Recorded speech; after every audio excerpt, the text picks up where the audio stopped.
గమనించాలి.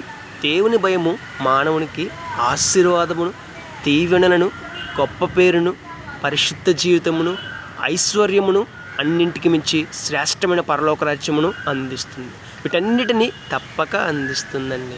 ఇక్కడ సమస్య ఎక్కడ వస్తుందంటే, మానవునికి అన్ని భయాలు ఉన్నాయి కానీ దేవుని భయం లేకుండా ఉన్నది. దేవుని భయం లేకుండా జీవిస్తూ ఉన్నాడు. దేవుని గురించిన ఆలోచన లేకుండా జీవిస్తూ ఉన్నాడు. గమనించాలి, దేవుని భయము మానవునికి లేకపోతే ఘోరమైన నష్టాన్ని పొందే ప్రమాదం ఉందండి. దేవుని భయం మానవునికి లేకపోతే పాపం చేసే ప్రమాదం ఉంది. పాపంకు ఫలితమైన మరణాన్ని పొందే ప్రమాదం ఉంది. ఒకసారి ఆలోచన చేద్దామండి. దేవుని భయం మానవునికి తప్పక ఉండాలి. దేవుని భయం మానవునిలో ఉంటే మానవుడు ఆశీర్వాదమును, దీవెనలను, గొప్ప పేరును, పరిశుద్ధ జీవితమును, ఐశ్వర్యమును, అన్నింటికి మించి పరలోక రాజ్యాన్ని పొందుకుంటాం. మరి మనలో దేవుని భయం ఉన్నదా?